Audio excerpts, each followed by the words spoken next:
Food Addictions Clarified and the 12-Step Program by Janeth Melancon, Substance Abuse Counseling, 851, Texas Southern University, Dr. Quinella Minix, Fall 2013.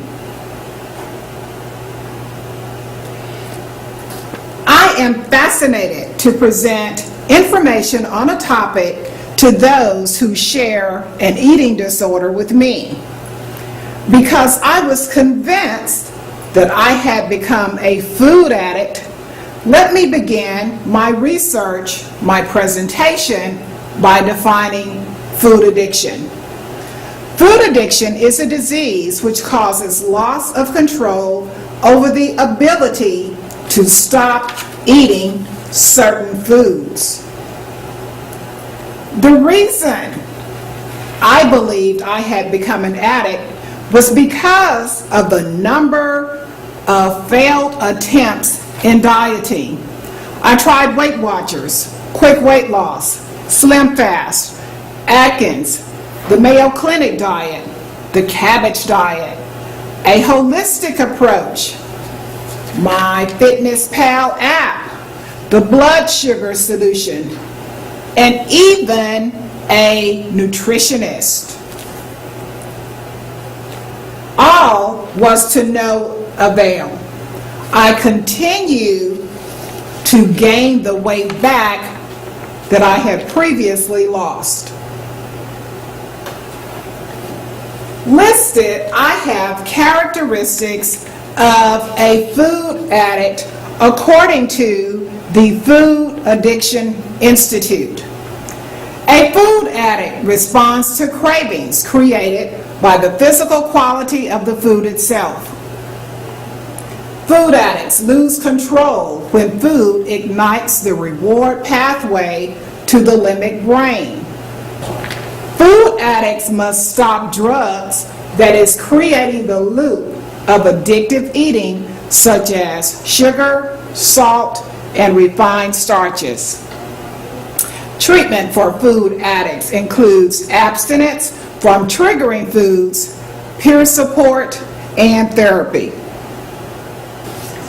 There are 3 stages of food addiction. In the early stage, the addict has moderate, infrequent loss of control. A slight increase on volumes of food or snacking also exists in the early stage. In the middle stage, the addict gains unwanted weights, they diet, and they regain the weight. In the middle stage, the addict can hoard food, they may lie about the food, or even take others' food. The late stage of the addict demonstrates no control over food. The addict may experience deep shame, may not tell the doctor or the therapist about their eating, or they may have major medical consequences such as high blood pressure, diabetes, heart disease, depression, or anxiety. Let's talk about eating disorders versus food addiction. Eating disorders are psychosocial diseases caused by early family dysfunction, trauma, or unhealthy social norms for body weight and beauty. Think about that. Most of us are concerned with how we look and how much we weigh. Obesity, binge eating, and bulimia are eating disorders. Food addiction is a bit different. Food addiction is a chemical dependency. It is caused by the changes in the brain of some people in reaction to the biochemistry of a specific food, several foods, or volumes of foods in general. Obesity is one eating disorder where the Center for Disease Control has found that a third of the U.S. population is obese. Between 10% and 30% of overweight and obese adults are able to lose weight and keep it off. Those are very low percentages. Obesity is not classified as food addict because of the ability to manage weight control. Binge eating. Binge eating is uncontrollable urges to eat large amounts of food without weight-restricting behaviors such as vomiting, use of laxatives, or over-exercising. Binge eaters respond to social and emotional psychological cues that has inhibited the eating behavior. Treatment is to heal depression, anxiety, post-traumatic stress, so that the person does not self-medicate. Binge eaters are taught how to eat all foods moderately. Bulimia, obsessive control over weight loss by vomiting or laxative use. 85 to 90% of people with bulimia are women. Mental health conditions including depression, anxiety, or substance abuse problems are prevalent. Those with bulimia also have distorted body images. Recently, the American Psychiatric Association unveiled its updated Diagnostic and Statistical Manual of Mental Disorders, 5th edition, with the inclusion of binge eating disorder as a diagnostic category. This occurred in May of 2013. The inclusion of binge eating disorder as a diagnostic category bodes well for the eventual recognition of food addiction as a substance use disorder in future editions of the manual. This gives access to clinicians. Diagnosis gives clinicians encouragement to look for a psychosocially caused eating disorder, a biochemically caused food addiction, or both.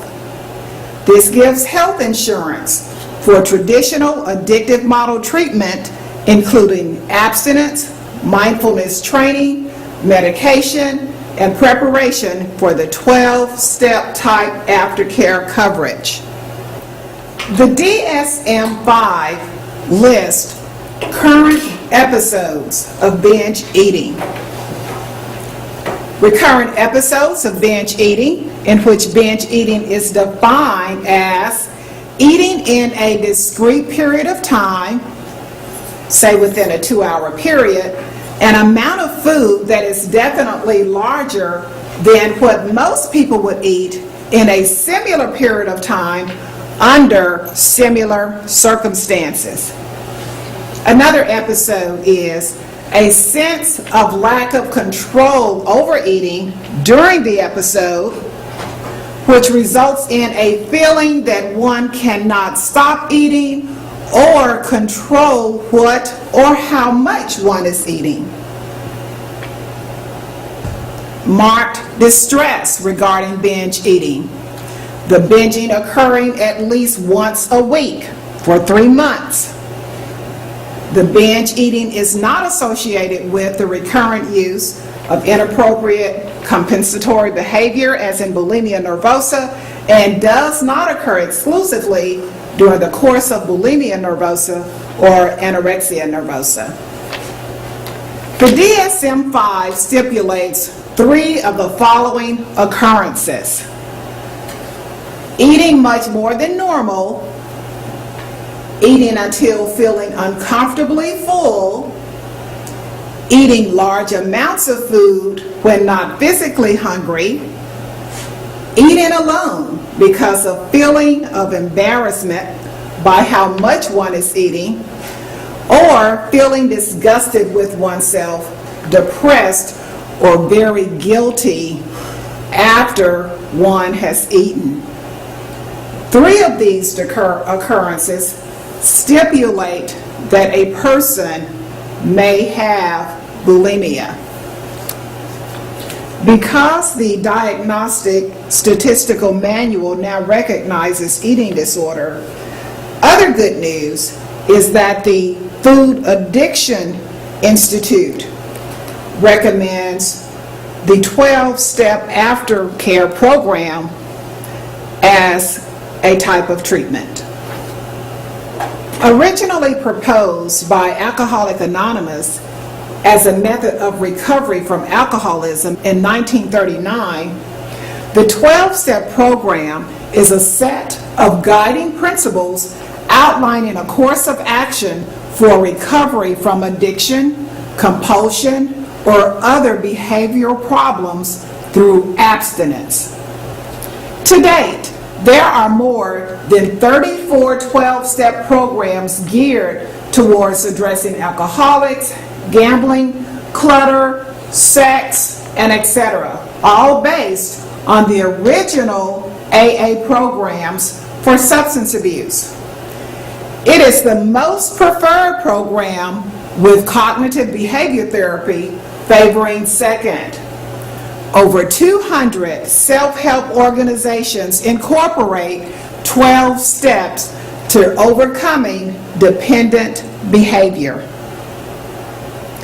The Big Book, first published in 1939, is the basic text used by Alcoholics Anonymous and includes the origin of the 12-step program.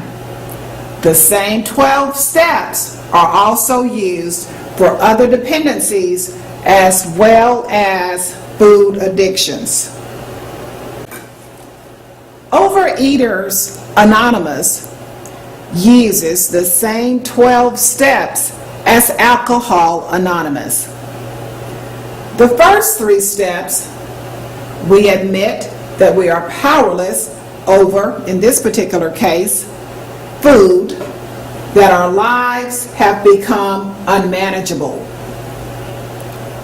Then we come to admit that a power greater than ourselves could restore us to sanity.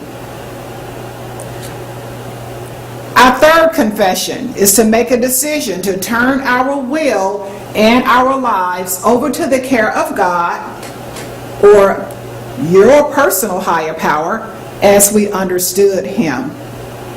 This normally takes place with a sponsor or a person who is a recovering food addict in Overeaters Anonymous.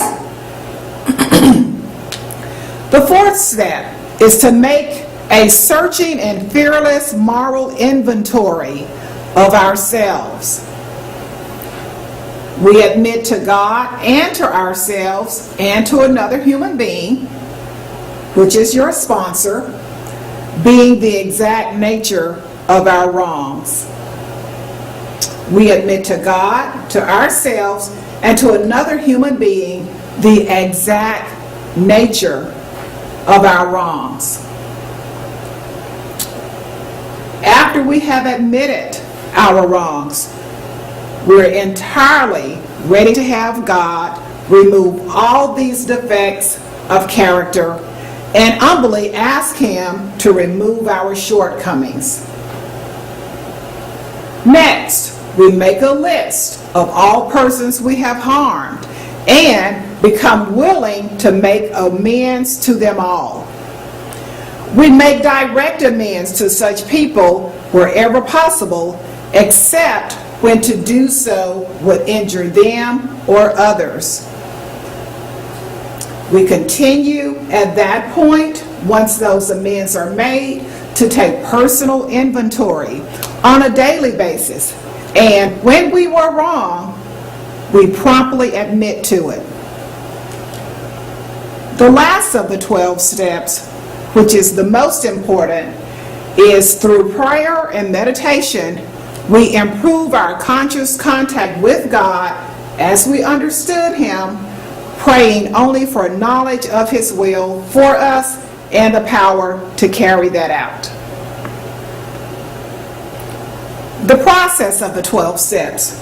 Recovery is sought in the physical, mental, emotional, and spiritual.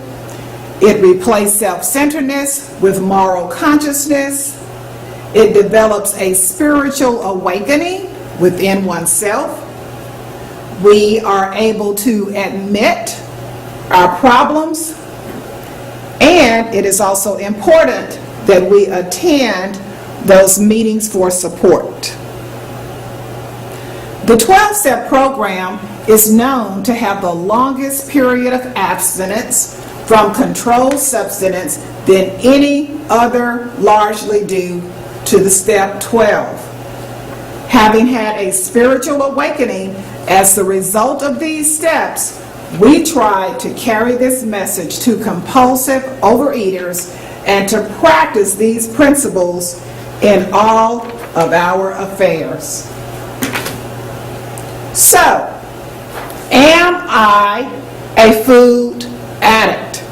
Am I addicted to food? Because of my research, I know that I am not. I do not have a chemical dependency upon food.